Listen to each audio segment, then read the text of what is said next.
प्यारे दर्शकों, तुहानू सारिਆਂ ਨੂੰ ਸਾਡੀ ਪਿਆਰ ਭਰੀ ਜੈ ਮਸੀਹ ਦੀ। ਦਿਸ਼ਾ ਪਰਿਵਰਤਨ ਦੇ ਸਾਡੇ ਅੱਜ ਦੇ ਪ੍ਰੋਗਰਾਮ ਦੇ ਵਿੱਚ ਇੱਕ ਵਾਰ ਫਿਰ ਤੋਂ ਅਸੀਂ ਤੁਹਾਡਾ ਸਵਾਗਤ ਕਰਦੇ ਹਾਂ। ਅਸੀਂ ਉਮੀਦ ਕਰਦੇ ਹਾਂ ਕਿ ਤੁਸੀਂ ਸਾਰੇ ਭਲੇ ਚੰਗੇ ਹੋਵੋਗੇ ਅਤੇ ਪਰਮੇਸ਼ਰ ਦੇ ਵਚਨ ਦਾ ਆਨੰਦ ਮਾਣ ਰਹੇ ਹੋਵੋਗੇ। ਦੋਸਤੋ, ਅਸੀਂ ਆਪਣੇ ਪਿਛਲੇ ਪ੍ਰੋਗਰਾਮ ਦੇ ਵਿੱਚ ਕਲੇਸ਼ ਬਾਰੇ ਜਾਣ ਰਹੇ ਸੀ। ਅਸੀਂ ਜਾਣਿਆ ਕਿ ਆਉਣ ਵਾਲਾ ਸਮਾਂ ਕਲੇਸ਼ ਵਿੱਚ ਬਹੁਤ ਹੀ ਭਿਆਨਕ ਹੈ, ਜਿਸ ਦੇ ਵਿੱਚ ਚੰਗੇ ਤੋਂ ਚੰਗੇ ਵਿਸ਼ਵਾਸੀ ਦਾ ਵੀ ਵਿਸ਼ਵਾਸ ਡੋਲ ਸਕਦਾ ਹੈ।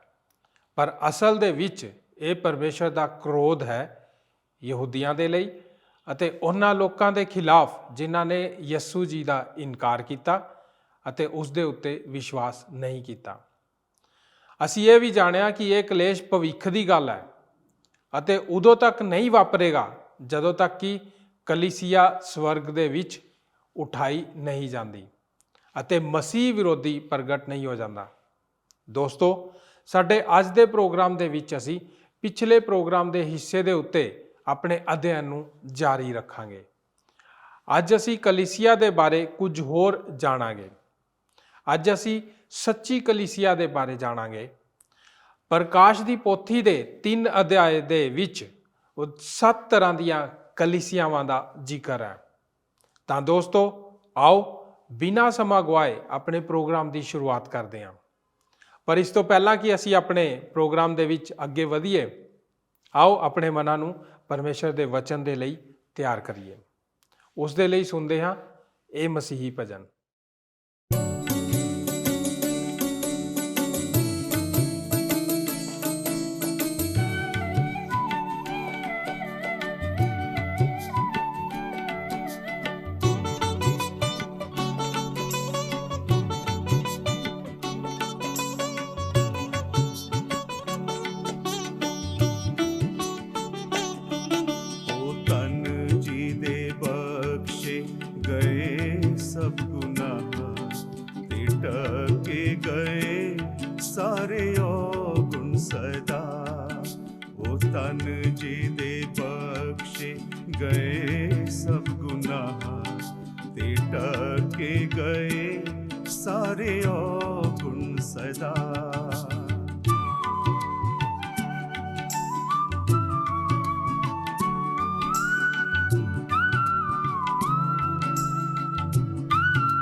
ਕਰਦਾ ਹਿਸਾਬ ਨਾ ਰੱਬ ਜੀ ਦੇ ਪਾਪਾਂ ਦਾ ਕਰਦਾ ਹਿਸਾਬ।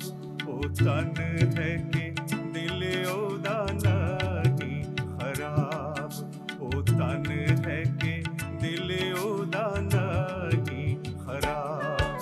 ਉਹ ਤਨ ਜੀ ਦੇ ਬਖਸ਼ੇ ਗਏ ਸਭ ਗੁਨਾਹ ਤੇ ਢਕੇ ਗਏ ਸਾਰੇ ਔਗੁਣ ਸਦਾ।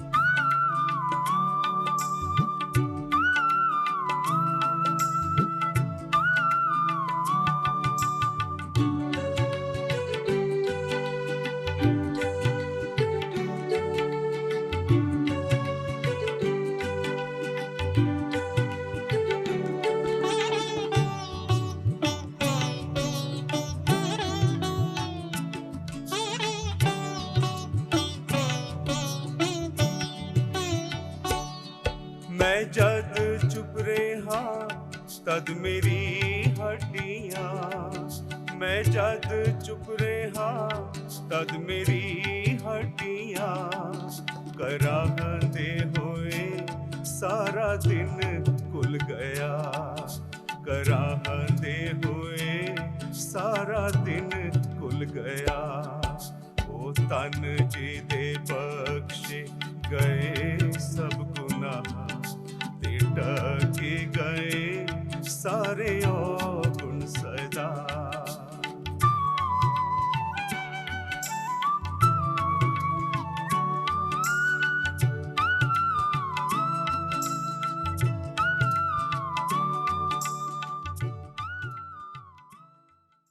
ਪ੍ਰਭੂ ਫਿਲਦਲਫੀਆ ਦੀ ਕਲੀਸਿਆ ਨੂੰ ਇੱਕ ਪੱਤਰੀ ਲਿਖਦਾ ਹੈ। ਮੇਰੇ ਕੋਲ ਹੁਣ ਸਮੇਂ ਨਹੀਂ ਹੈ ਕਿ ਪਿੱਛੇ ਜਾਵਾਂ ਅਤੇ ਸਾਰੀਆਂ ਗੱਲਾਂ ਦੱਸਾਂ, ਪਰ ਜੇ ਤੁਸੀਂ ਬਾਈਬਲ ਜਾਣਦੇ ਹੋ ਤਾਂ ਤੁਸੀਂ ਜਾਣਦੇ ਹੋਵੋਗੇ ਕਿ ਫਿਲਦਲਫੀਆ ਦੀ ਕਲੀਸਿਆ ਇੱਕ ਸੱਚੀ ਕਲੀਸਿਆ ਹੈ। ਉਹ ਲਦੂਕੀਆ ਦੀ ਕਲੀਸਿਆ ਉਤਸ਼ਾਹਹੀਨ ਕਲੀਸਿਆ ਹੈ ਅਤੇ ਅੰਤ ਦੇ ਸਮੇਂ ਫਿਲਦਲਫੀਆ ਦੀ ਕਲੀਸਿਆ ਹੀ ਸੱਚੀ ਕਲੀਸਿਆ ਹੈ। ਭਵਿੱਖਬਾਣੀ ਦੀ ਤਸਵੀਰ ਦੱਸਦੀ ਹੈ ਕਿ ਅੰਤ ਸਮੇਂ ਦੇ ਸੱਚੇ ਵਿਸ਼ਵਾਸੀ ਦੀ ਇਹ ਹੀ ਸੱਚੀ ਕਲੀਸਿਆ ਹੈ। ਧਿਆਨ ਦਿਓ 3 ਅਧਿਆਇ 10 ਵਚਨ ਕੀ ਆਖਦਾ ਹੈ। ਤੈਂ ਜੋ ਮੇਰੇ ਧੀਰਜ ਦੇ ਵਚਨ ਦੀ ਰੱਖਿਆ ਕੀਤੀ ਹੈ, ਮੈਂ ਵੀ ਪ੍ਰਤਿਆਵੇ ਦੇ ਸਮੇਂ ਤੋਂ ਜੋ ਧਰਤੀ ਦੇ ਵਾਸੀਆਂ ਤੇ ਪ੍ਰਤਿਆਵਿਆਂ ਲਈ ਸਾਰੇ ਸੰਸਾਰ ਉੱਤੇ ਆਉਣ ਵਾਲਾ ਹੈ ਤੇਰੀ ਰੱਖਿਆ ਕਰਾਂਗਾ। ਪੱਤਰੀ ਜੋ ਅੰਤ ਦੇ ਸਮੇਂ ਵਿੱਚ ਸੱਚੀ ਕਲੀਸਿਆ ਨੂੰ ਲਿਖੀ ਗਈ ਦੱਸਦੀ ਹੈ, ਮੈਂ ਪ੍ਰਤਿਆਵੇ ਦੇ ਉਸ ਸਮੇਂ ਤੋਂ ਜੋ ਧਰਤੀ ਦੇ ਵਾਸੀਆਂ ਦੇ ਪਰਤਾਉਣ ਲਈ ਤੇਰੀ ਰੱਖਿਆ ਕਰਾਂਗਾ। ਮੈਂ ਚਾਹੁੰਦਾ ਹਾਂ ਕਿ ਥੋੜ੍ਹੀ ਦੇਰ ਰੁਕੋ ਤਾਂ ਕਿ ਤੁਸੀਂ ਉਸ ਵੱਲ ਧਿਆਨ ਦਿਓ ਕਿ ਇੱਕ ਵਾਅਦਾ ਹੈ ਜੋ ਸਾਨੂੰ ਧਰਤੀ ਉੱਤੇ ਆਉਣ ਵਾਲੇ ਪ੍ਰਤਿਆਵੇ ਤੋਂ ਬਚਾਉਣ ਲਈ ਕੀਤਾ ਗਿਆ ਹੈ। ਅਸੀਂ ਦਾਨੀਏਲ ਦੀ ਕਿਤਾਬ ਸਦਰਕ, ਮੇਸ਼ਕ ਅਤੇ ਅਬਦਨਗੋ ਦੀ ਕਹਾਣੀ ਪੜ੍ਹੀ ਸੀ ਅਤੇ ਤੁਸੀਂ ਜਾਣਦੇ ਹੋ ਜਦ ਜਲ ਦੀ ਅੱਗ ਦੀ ਭੱਠੀ ਵਿੱਚ ਉਹਨਾਂ ਨੂੰ ਸੁੱਟਿਆ ਗਿਆ ਤਾਂ ਅੱਗ ਤੋਂ ਉਹਨਾਂ ਦੀ ਰੱਖਿਆ ਕੀਤੀ ਗਈ ਸੀ। ਕੁਝ ਲੋਕ ਦੱਸਦੇ ਹਨ ਕਿ ਧਰਤੀ ਉੱਤੇ ਕਲੇਸ਼ ਦੇ ਸਮੇਂ ਸਦਰਕ, ਮੇਸ਼ਕ ਅਤੇ ਅਬਦਨਗੋ ਵਾਂਗੂ ਹੀ ਇੱਕ ਚਮਤਕਾਰੀ ਤਰੀਕੇ ਨਾਲ ਸਾਡੀ ਰੱਖਿਆ ਕੀਤੀ ਜਾਵੇਗੀ, ਪਰ ਇੱਥੇ ਇਸ ਤਰ੍ਹਾਂ ਨਹੀਂ ਦੱਸਿਆ ਗਿਆ ਹੈ। ਸ਼ਾਸਤਰ ਦੱਸਦਾ ਹੈ, ਮੈਂ ਤੁਹਾਡੀ ਰੱਖਿਆ ਠੀਕ ਉਸ ਸਮੇਂ ਤੋਂ ਪਹਿਲਾਂ ਕਰਾਂਗਾ ਜਦ ਕਲੇਸ਼ ਸ਼ੁਰੂ ਹੋਵੇਗਾ। ਬਾਈਬਲ ਇਸ ਤਰ੍ਹਾਂ ਨਹੀਂ ਦੱਸਦੀ ਕਿ ਇਹ ਸਾਡੀ ਰੱਖਿਆ ਕਲੇਸ਼ ਤੋਂ ਪਹਿਲਾਂ ਹੀ ਕੀਤੀ ਜਾਵੇਗੀ। ਅਸੀਂ ਕਲੇਸ਼ ਦੇ ਸਮੇਂ ਨਹੀਂ ਵੇਖ ਪਾਵਾਂਗੇ, ਸਾਨੂੰ ਇਸ ਤੋਂ ਪਰੇ ਰੱਖਿਆ ਗਿਆ ਹੈ। ਇੱਥੇ ਬਿਲਕੁਲ ਸਪਸ਼ਟ ਵਾਅਦਾ ਕਲੀਸਿਆ ਨਾਲ ਕੀਤਾ ਗਿਆ ਹੈ ਕਿ ਮਸੀਹ ਸਾਨੂੰ ਇਸ ਤੋਂ ਪਹਿਲਾਂ ਹੀ ਬਚਾ ਲਵੇਗਾ ਜਦ ਜਗਤ ਉੱਤੇ ਕਲੇਸ਼ ਹੋਣ ਵਾਲਾ ਹੋਵੇਗਾ। ਯਿਸੂ ਮਸੀਹ ਨੇ ਸਾਡੇ ਨਾਲ ਇਹ ਵਾਅਦਾ ਕੀਤਾ ਹੈ ਕਿ ਅਸੀਂ ਪ੍ਰਤਿਆਵੇ ਵਿੱਚ ਨਹੀਂ ਜਾਵਾਂਗੇ। ਭੈਣੋ ਅਤੇ ਭਰਾਵੋ, ਸਾਨੂੰ ਪ੍ਰਤਿਆਵੇ ਤੋਂ ਪਰੇ ਰੱਖਿਆ ਗਿਆ ਹੈ। ਅਸੀਂ ਇੱਥੇ ਨਹੀਂ ਹੋਵਾਂਗੇ, ਅਸੀਂ ਪ੍ਰਭੂ ਨਾਲ ਹੋਵਾਂਗੇ। ਇਸ ਸੱਚ ਨੂੰ ਪਹਿਲਾ ਤਸਲੋਨੀਕੀਆ ਅਧਿਆਇ 5 ਵਿੱਚ ਪ੍ਰਗਟ ਕੀਤਾ ਗਿਆ ਹੈ। ਆਓ ਅਸੀਂ ਇਸ ਨੂੰ ਵੇਖੀਏ। ਪੱਤਰੀ ਲਿਖਣ ਤੋਂ ਬਾਅਦ ਪਾਲੂਸ ਚੌਥੇ ਅਧਿਆਇ ਦੇ ਬਾਅਦ ਰੈਪਚਰ ਦੇ ਬਾਰੇ ਅਤੇ ਮਸੀਹ ਦੇ ਬਾਰੇ 5ਵੇਂ ਅਧਿਆਇ ਦੀ ਸ਼ੁਰੂਆਤ ਇਹ ਕਹਿੰਦੇ ਹੋਏ ਕਰਦਾ ਹੈ, ਪਰ ਹੇ ਭਰਾਵੋ, ਤੁਹਾਨੂੰ ਕੋਈ ਲੋੜ ਨਹੀਂ ਜੋ ਤੁਹਾਡੇ ਵੱਲ ਸਮਿਆਂ ਅਤੇ ਵੇਲਿਆਂ ਲਈ ਕੁਝ ਲਿਖਿਆ ਜਾਏ, ਕਿਉਂ ਜੋ ਤੁਸੀਂ ਆਪ ਠੀਕ ਤਰ੍ਹਾਂ ਜਾਣਦੇ ਹੋ ਭਾਈ ਪ੍ਰਭੂ ਦਾ ਦਿਨ ਇਸ ਤਰ੍ਹਾਂ ਆਵੇਗਾ ਜਿਸ ਤਰ੍ਹਾਂ ਰਾਤ ਨੂੰ ਚੋਰ। ਪਹਿਲਾ ਤਸਲੋਨੀਕੀਆ 5 ਅਧਿਆਇ 1 ਤੋਂ 2 ਵਚਨ। ਹੁਣ ਚੋਰ ਦੇ ਆਉਣ ਦੇ ਸਮੇਂ ਦੀ ਕੋਈ ਆਸ਼ਾ ਨਹੀਂ ਹੁੰਦੀ ਅਤੇ ਨਾ ਹੀ ਇਸ ਦੀ ਕੋਈ ਸੂਚਨਾ ਹੁੰਦੀ ਹੈ। ਚੋਰ ਪੱਤਰੀ ਨਹੀਂ ਲਿਖਦਾ ਕਿ ਉਹ ਕੱਲ ਰਾਤ ਦੇ ਅੱਧੇ ਸਮੇਂ ਵਿੱਚ ਆਵੇਗਾ ਅਤੇ ਇਸ ਲਈ ਤਿਆਰ ਰਹੋ। ਕੋਈ ਚੋਰ ਇਸ ਤਰ੍ਹਾਂ ਨਹੀਂ ਕਰਦਾ। ਪਾਲੂਸ ਇਸ ਵਿਆਖਿਆ ਨੂੰ ਦੱਸਦਾ ਹੈ, ਇਹ ਸਾਬਤ ਕਰਦਾ ਹੈ ਕਿ ਇਹ ਨਿਰੀ ਮੂਰਖਤਾ ਹੈ ਜੇ ਕੋਈ ਦੱਸਣ ਦਾ ਯਤਨ ਕਰਦਾ ਹੈ ਕਿ ਜਗਤ ਉੱਤੇ ਕਲੇਸ਼ ਕਦ ਆਵੇਗਾ। ਉਹ ਇਸ ਤਰ੍ਹਾਂ ਨਹੀਂ ਦੱਸ ਸਕਦਾ। ਉਹ ਤਾਂ ਇਸ ਤਰ੍ਹਾਂ ਆਏਗਾ ਜਿਸ ਤਰ੍ਹਾਂ ਰਾਤ ਵੇਲੇ ਚੋਰ। ਉਹ ਚੋਰ ਦੀ ਤਰ੍ਹਾਂ ਇਸ ਤਰ੍ਹਾਂ ਆ ਜਾਵੇਗਾ ਜਦ ਕਿ ਉਸ ਦੀ ਆਸ਼ਾ ਨਹੀਂ ਕੀਤੀ ਜਾਵੇਗੀ। ਪਾਲੂਸ ਅੱਗੇ ਦੱਸਦਾ ਹੈ, ਪਰ ਹੇ ਭਰਾਵੋ, ਤੁਸੀਂ ਹਨੇਰੇ ਵਿੱਚ ਨਹੀਂ ਹੋ ਜੋ ਤੁਹਾਡੇ ਉੱਤੇ ਉਹ ਦਿਨ ਚੋਰ ਦੀ ਨਿਆਈ ਆਣ ਪਵੇ। ਇਹ ਤੁਹਾਡੀ ਸਮੱਸਿਆ ਨਹੀਂ ਹੈ, ਉਹ ਆਖਦਾ ਹੈ, ਕਿਉਂ ਜੋ ਤੁਸੀਂ ਸਭੇ ਚਾਨਣ ਦੇ ਪੁੱਤਰ ਹੋ ਅਤੇ ਦਿਨ ਦੇ ਪੁੱਤਰ ਹੋ। ਅਸੀਂ ਰਾਤ ਦੇ ਨਹੀਂ ਹਾਂ ਅਤੇ ਨਾ ਹਨੇਰੇ ਦੇ ਹਾਂ। ਪਹਿਲਾ ਤਸਲੋਨੀਕੀਆ 5 ਅਧਿਆਇ 4 ਤੇ 5 ਵਚਨ। ਦੂਸਰੇ ਸ਼ਬਦਾਂ ਵਿੱਚ ਪਾਲੂਸ ਦੱਸ ਰਿਹਾ ਹੈ ਕਿ ਇਹ ਕਲੇਸ਼ ਦਾ ਸਮੇਂ ਉਹਨਾਂ ਲਈ ਹੈ ਜੋ ਹਨੇਰੇ ਵਿੱਚ ਹਨ, ਕਿਉਂ ਜੋ ਤੁਸੀਂ ਚਾਨਣ ਵਿੱਚ ਹੋ, ਹਨੇਰੇ ਵਿੱਚ ਨਹੀਂ ਹੋ। ਤੁਹਾਡਾ ਇਸ ਨਾਲ ਵਾਸਤਾ ਨਹੀਂ ਹੈ। ਉਹ ਅੱਗੇ ਇਸ ਗੱਲ ਦਾ ਦਾਅਵਾ ਕਰਦਾ ਹੈ ਜੋ ਐਤ 9 ਵਿੱਚ ਹੈ, ਕਿਉਂ ਜੋ ਪਰਮੇਸ਼ਰ ਨੇ ਸਾਨੂੰ ਕ੍ਰੋਧ ਦੇ ਲਈ ਨਹੀਂ ਸਗੋਂ ਇਸ ਲਈ ਥਾਪਿਆ ਭਾਈ ਅਸੀਂ ਆਪਣੇ ਪ੍ਰਭੂ ਯਿਸੂ ਮਸੀਹ ਦੇ ਰਾਹੀਂ ਮੁਕਤੀ ਨੂੰ ਪ੍ਰਾਪਤ ਕਰੀਏ। ਪਹਿਲਾ ਤਸਲੋਨੀਕੀਆ 5 ਅਧਿਆਇ 9 ਵਚਨ। ਮੁਕਤੀ ਸ਼ਬਦ ਜਿਸ ਦਾ ਇਸਤੇਮਾਲ ਇੱਥੇ ਉਹ ਕਰਦਾ ਹੈ, ਉਸ ਦਾ ਇਹ ਅਰਥ ਨਹੀਂ ਕਿ ਅਸੀਂ ਆਪਣੇ ਪਾਪਾਂ ਤੋਂ ਛੁਡਾਏ ਦਿੱਤੇ ਗਏ ਹਾਂ, ਪਰ ਉਸ ਦਾ ਅਰਥ ਇਹ ਹੈ ਕਿ ਸਾਨੂੰ ਕਲੇਸ਼ ਦੇ ਸਮੇਂ ਤੋਂ ਮੁਕਤ ਕਰ ਦਿੱਤਾ ਗਿਆ ਹੈ। ਪੌਲੁਸ ਸਮਝਾਉਂਦਾ ਹੈ, ਕਿਉਂ ਜੋ ਅਸੀਂ ਚਾਨਣ ਦੇ ਪੁੱਤਰ ਹਾਂ, ਕਲੇਸ਼ ਤਾਂ ਹਨੇਰੇ ਦੇ ਪੁੱਤਰਾਂ ਲਈ ਹੈ ਅਤੇ ਅਸੀਂ ਕਲੇਸ਼ ਨੂੰ ਵੇਖਾਂਗੇ। ਰੈਪਚਰ ਦੇ ਦੁਆਰਾ ਇਸ ਤੋਂ ਛੁਟਕਾਰਾ ਪਾ ਲਵਾਂਗੇ। ਅਸੀਂ ਕ੍ਰੋਧ ਨੂੰ ਨਹੀਂ ਵੇਖ ਪਾਵਾਂਗੇ। ਮੈਂ ਤੁਹਾਨੂੰ ਇਸ ਤਰ੍ਹਾਂ ਦੀਆਂ ਕਈ ਹੋਰ ਐਤਾਂ ਦੱਸ ਸਕਦਾ ਹਾਂ। ਜਦ ਕਦੇ ਤੁਹਾਡੇ ਕੋਲ ਸਮੇਂ ਹੋਵੇ ਤਾਂ ਤੁਸੀਂ ਪਹਿਲਾ ਤਸੱਲੁਨੀਕੀਆਂ 1 ਅਧਿਆਇ 9 ਤੇ 10 ਨੂੰ ਜ਼ਰੂਰ ਪੜ੍ਹੋ। ਰੋਮੀਓ 5 ਅਧਿਆਇ 9 ਵਚਨ ਦੱਸਦਾ ਹੈ, ਸੋ ਜਦੋਂ ਅਸੀਂ ਹੁਣ ਉਹਦੇ ਲਹੂ ਨਾਲ ਧਰਮੀ ਠਹਿਰਾਏ ਗਏ ਹਾਂ, ਤਾਂ ਇਸ ਨਾਲੋਂ ਬਹੁਤ ਵੱਧ ਕੇ ਅਸੀਂ ਉਹਦੇ ਰਾਹੀਂ ਉਸ ਕ੍ਰੋਧ ਤੋਂ ਵੀ ਬਚ ਜਾਵਾਂਗੇ। ਆਓ ਜਰਾ ਕੁਝ ਦੇਰ ਲਈ ਰੁਕ ਕੇ ਕੁਝ ਸੋਚੀਏ। ਅਸੀਂ ਕ੍ਰੋਧ ਤੋਂ ਬਚ ਚੁੱਕੇ ਹਾਂ ਜਾਂ ਨਹੀਂ? ਕੀ ਅਸੀਂ ਦੋਸ਼ ਤੋਂ ਮੁਕਤ ਹੋ ਗਏ ਹਾਂ ਜਾਂ ਨਹੀਂ? ਕੀ ਅਸੀਂ ਪਰਮੇਸ਼ਰ ਦੇ ਨਿਆਂ ਤੋਂ ਬਚਾਏ ਗਏ ਹਾਂ ਜਾਂ ਨਹੀਂ? ਇਹ ਪੂਰੀ ਤਰ੍ਹਾਂ ਸੱਚ ਹੈ ਕਿ ਅਸੀਂ ਬਚਾ ਲੈ ਗਏ ਹਾਂ। ਹੁਣ ਕਿਸ ਤਰ੍ਹਾਂ ਅਸੀਂ ਪਰਮੇਸ਼ਰ ਦੇ ਵਚਨ ਨੂੰ ਲੈਣ ਦੀ ਕੋਸ਼ਿਸ਼ ਕਰਦੇ ਹਾਂ ਅਤੇ ਆਪਣੇ ਮਸੀਹੀ ਅਹਿਸਾਸ ਨੂੰ ਅੱਗੇ ਲੈ ਜਾਂਦੇ ਹਾਂ ਅਤੇ ਜੋ ਧਰਤੀ ਤੇ ਹੋਣ ਜਾ ਰਿਹਾ ਹੈ ਉਸ ਦੇ ਬਾਰੇ ਕੀ ਸੋਚਦੇ ਹਾਂ? ਕਿ ਅਜੇ ਵੀ ਅਸੀਂ ਸੋਚਦੇ ਹਾਂ ਕਿ ਭਵਿੱਖ ਵਿੱਚ ਅਸੀਂ ਕਿਸ ਕਲੇਸ਼ ਤੋਂ ਹੋ ਕੇ ਗੁਜ਼ਰਾਂਗੇ। ਇਸ ਹਫ਼ਤੇ ਮੈਨੂੰ ਇੱਕ ਔਰਤ ਦੇ ਦੁਆਰਾ ਲਿਖੀ ਪੱਤਰੀ ਮਿਲੀ, ਜਿਸ ਵਿੱਚ ਉਸ ਨੇ ਕਿਹਾ ਸੀ ਕਿ ਉਹ ਬੜਾ ਯਤਨ ਕਰ ਰਹੀ ਹੈ ਕਿ ਉਹ ਕਲੇਸ਼ ਤੋਂ ਪਹਿਲਾਂ ਹੀ ਰੈਪਚਰ ਦੇ ਬਾਰੇ ਜਾਣ ਸਕੇ, ਕਿਉਂਕਿ ਬਹੁਤ ਸਾਰੇ ਲੋਕ ਇਸ ਵਿੱਚ ਵਿਸ਼ਵਾਸ ਕਰਦੇ ਹਨ। ਉਹ ਕਹਿੰਦੀ ਹੈ ਕਿ ਜਦ ਕਲੇਸ਼ ਆਏਗਾ, ਜੇ ਉਹ ਧਰਤੀ ਤੇ ਰਹਿ ਗਈ ਤਾਂ ਉਸ ਦਾ ਸਾਹਮਣਾ ਕਿਸ ਤਰ੍ਹਾਂ ਕਰੇਗੀ, ਕਿਉਂਕਿ ਉਸ ਨੇ ਇਸ ਲਈ ਤਿਆਰੀ ਹੀ ਨਹੀਂ ਕੀਤੀ। ਹੁਣ ਮੈਂ ਤੁਹਾਨੂੰ ਕੁਝ ਦੱਸਣਾ ਚਾਹੁੰਦਾ ਹਾਂ।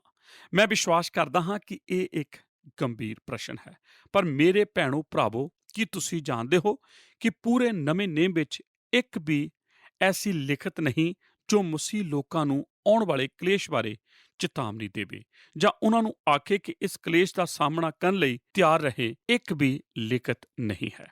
ਸ਼ਾਸਤਰ ਵਿੱਚ ਬਹੁਤ ਸਾਰੀ ਪਰੇਸ਼ਾਨੀਆਂ ਦੇ ਬਾਰੇ ਲਿਖਿਆ ਗਿਆ ਹੈ ਜੋ ਅਕਸਰ ਸਾਡੇ ਜੀਵਨ ਵਿੱਚ ਆਉਂਦੀਆਂ ਹਨ।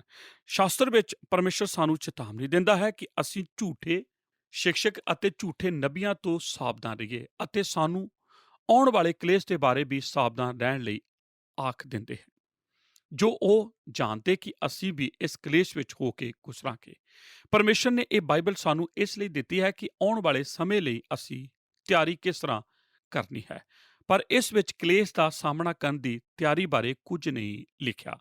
ਮੈਂ ਤੁਹਾਨੂੰ ਫਿਰ ਦੁਬਾਰਾ ਦੱਸਣਾ ਚਾਹੁੰਦਾ ਹਾਂ ਕਿ ਇਸ ਵਿੱਚ ਇੱਕ ਵੀ ਲਿਖਤ ਨਹੀਂ ਜੋ ਕਲੀਸਿਆ ਨੂੰ ਦੱਸੇ ਕਿ ਇਸ ਕਲੇਸ਼ ਦਾ ਸਾਹਮਣਾ ਕਰਨ ਲਈ ਤਿਆਰ ਰਹੋ। ਇਸ ਦਾ ਸਿਰਫ ਇੱਕ ਕਾਰਨ ਹੈ, ਅਸੀਂ ਇੱਥੇ ਹੋਵਾਂਗੇ ਹੀ ਨਹੀਂ। ਪਰਮੇਸ਼ਰ ਸਾਨੂੰ ਸਿਖਾਉਣਾ ਚਾਹੁੰਦਾ ਹੈ ਕਿ ਅਸੀਂ ਜਾਣ ਲਈਏ ਕਿ ਅਸੀਂ ਇੱਥੇ ਨਹੀਂ ਹੋਵਾਂਗੇ। ਨੰਬਰ 3, ਪੁਰਾਣੇ ਨੇਮ ਦੀ ਸਿੱਖਿਆ ਇਸ ਨੂੰ ਸਾਬਤ ਕਰਦੀ ਹੈ। ਹੁਣ ਇੱਕ ਚੀਜ਼ ਜਿਸ ਨੂੰ ਮੈਂ ਬਾਈਬਲ ਵਿੱਚ ਪੜ੍ਹ ਕੇ ਬਹੁਤ ਖੁਸ਼ੀ ਮਹਿਸੂਸ ਕਰਦਾ ਹਾਂ, ਜੋ ਬੜੀ ਦ੍ਰਿੜ ਹੈ। ਪੁਰਾਣੇ ਨੇਮ ਨੇ ਨਵੇਂ ਦਾ ਅਹਿਸਾਸ ਕਰ ਲਿਆ ਸੀ ਅਤੇ ਨਵੇਂ ਨੇਮ ਨੇ ਪੁਰਾਣੇ ਦੀ ਹੀ ਵਿਆਖਿਆ ਹੈ। ਮੇਰੇ ਭੈਣੋ ਭਰਾਵੋ, ਜੇ ਤੁਸੀਂ ਬਾਈਬਲ ਪੜ੍ਹਦੇ ਹੋ ਤਾਂ ਤੁਸੀਂ ਵੇਖੋਗੇ ਜੋ ਸੱਚ ਹੈ ਉਸ ਨੂੰ ਸੱਚ ਕਰਕੇ ਹੀ ਬਿਆਨ ਕੀਤਾ ਗਿਆ ਹੈ। ਹੁਣ ਤੁਸੀਂ ਮੇਰੇ ਨਾਲ ਪੁਰਾਣੇ ਨੇਮ ਵਿੱਚ ਚਲੋ। ਪੁਰਾਣੇ ਨੇਮ ਦੀ ਉਤਪਤੀ ਕਿਤਾਬ ਵਿੱਚ ਅਸੀਂ ਹਨੋਕ ਦੀ ਕਹਾਣੀ ਨੂੰ ਪੜ੍ਹਦੇ ਹਾਂ ਅਤੇ ਵੇਖਦੇ ਹਾਂ ਕਿ ਉਹ ਪਰਮੇਸ਼ਰ ਦਾ ਜਨ ਸੀ ਅਤੇ ਪ੍ਰਭੂ ਨਾਲ ਤੁਰਦਾ ਸੀ। ਉਸ ਦਾ ਕੀ ਹੋਇਆ? ਪਰਮੇਸ਼ਰ ਨੇ ਉਹਨੂੰ ਲੈ ਲਿਆ, ਉਹ ਉੱਤੇ ਚੁੱਕਿਆ ਗਿਆ, ਉਸ ਦਾ ਰੈਪਚਰ ਹੋ ਗਿਆ। ਉਸ ਦੇ ਬਾਅਦ ਲੋਕਾਂ ਦਾ ਕੀ ਹੋਇਆ? ਜਗਤ ਦਾ ਨਿਆਂ ਪਾਣੀ ਦੀ ਬਾੜ ਨਾਲ ਕੀਤਾ ਗਿਆ, ਪਰ ਪਰਮੇਸ਼ਰ ਨੇ ਆਪਣੇ ਧਰਮੀ ਹਨੋਕ ਨੂੰ ਜਗਤ ਵਿੱਚੋਂ ਪਹਿਲਾਂ ਹੀ ਚੁੱਕ ਲਿਆ। ਹੁਣ ਅਸੀਂ ਉਤਪਤੀ ਦੀ ਕਿਤਾਬ ਵਿੱਚ ਨੂਹ ਦੀ ਕਹਾਣੀ ਨੂੰ ਵੇਖਦੇ ਹਾਂ। ਲੂਤ ਆਪਣੀ ਮਰਜ਼ੀ ਨਾਲ ਸਦੋਮ ਅਤੇ ਅਮੋਰਾ ਵਿੱਚ ਚਲਾ ਗਿਆ ਅਤੇ ਉਸ ਨੂੰ ਸ਼ਹਿਰੀ ਜੀਵਨ ਪਸੰਦ ਸੀ।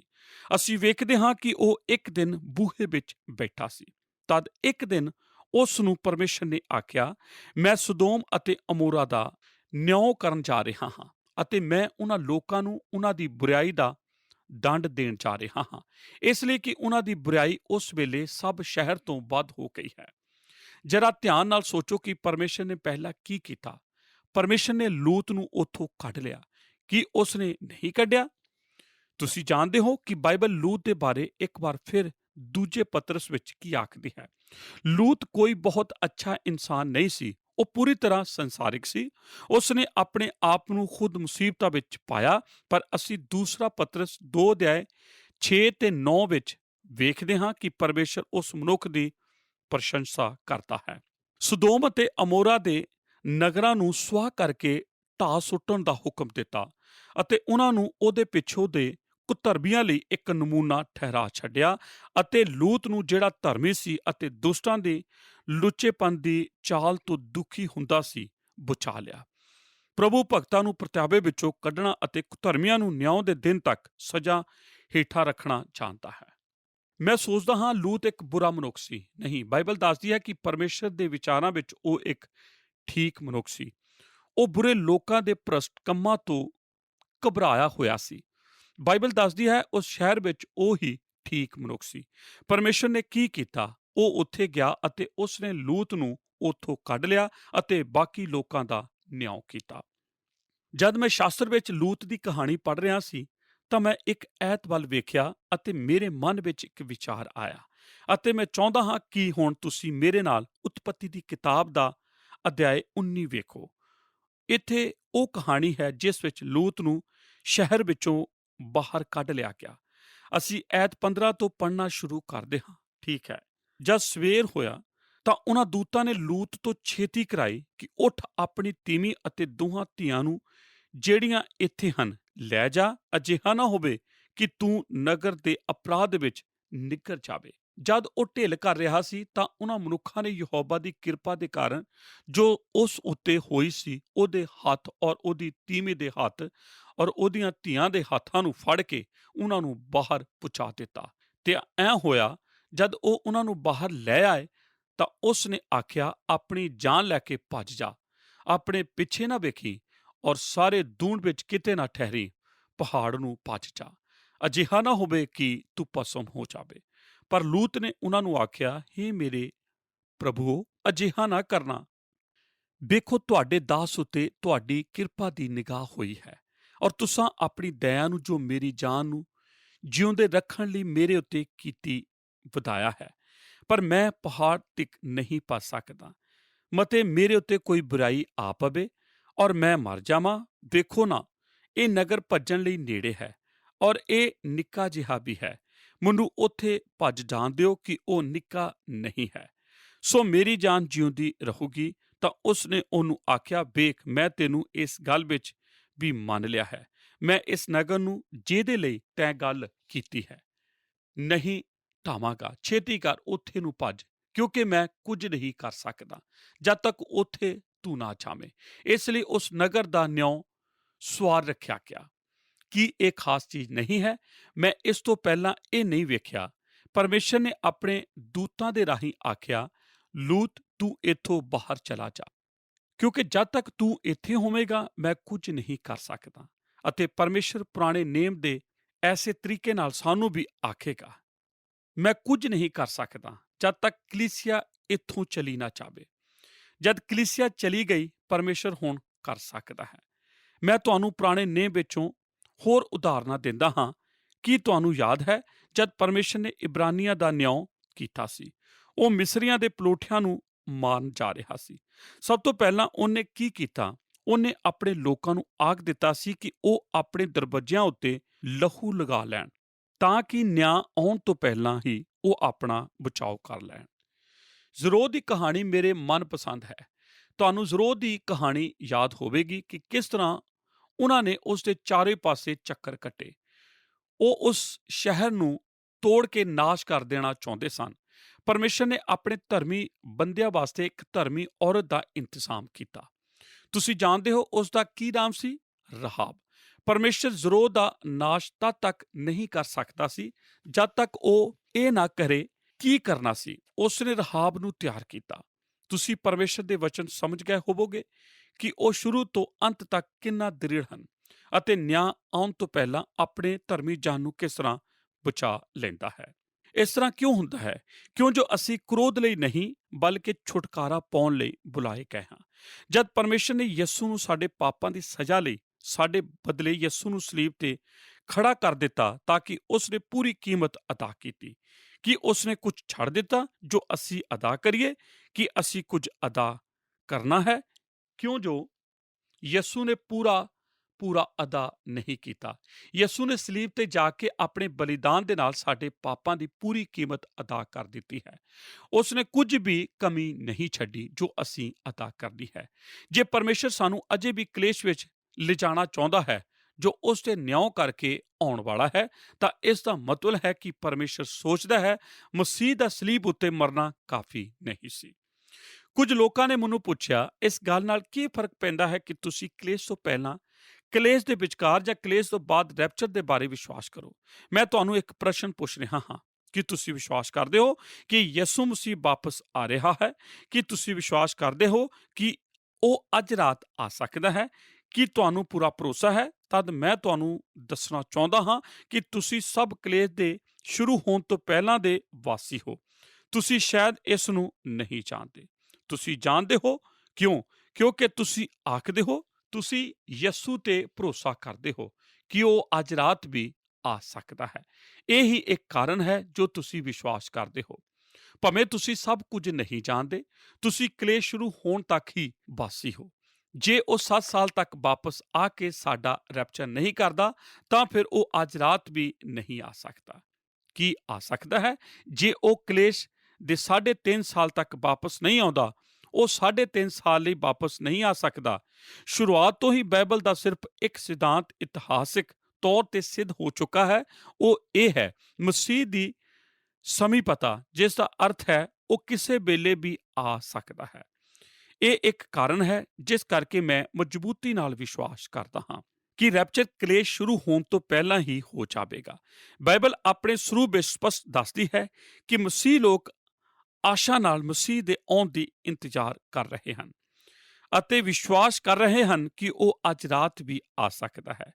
ਮੇਰੇ ਕਈ ਦੋਸਤ ਹਨ ਜੋ ਰੈਪਚਰ ਦੇ ਬਾਰੇ ਅਲੱਗ ਵਿਚਾਰ ਰੱਖਦੇ ਹਨ। ਕੁਝ ਆਖਦੇ ਹਨ ਰੈਪਚਰ ਕਲੇਸ਼ ਤੋਂ ਪਹਿਲਾਂ ਹੋਵੇਗਾ, ਕੁਝ ਕਹਿੰਦੇ ਹਨ ਰੈਪਚਰ ਅੱਧ ਵਿਚਕਾਰ ਹੋਵੇਗਾ ਅਤੇ ਕੁਝ ਆਖਦੇ ਹਨ ਕਲੇਸ਼ ਦੇ ਬਾਅਦ। ਮੈਂ ਉਹਨਾਂ ਨਾਲ ਦੋਸਤੀ ਨਹੀਂ ਤੋੜਦਾ, ਮੈਂ ਉਹਨਾਂ ਨਾਲ ਪ੍ਰੇਮ ਕਰਦਾ ਹਾਂ। ਅਸੀਂ ਸਾਰੇ ਮਿਲ ਕੇ ਅੱਛਾ ਸਮੇਂ ਬਤੀਤ ਕਰਦੇ ਹਾਂ। ਪਰ ਮੈਂ ਤੁਹਾਨੂੰ ਕੁਝ ਦੱਸਣਾ ਚਾਹੁੰਦਾ ਹਾਂ।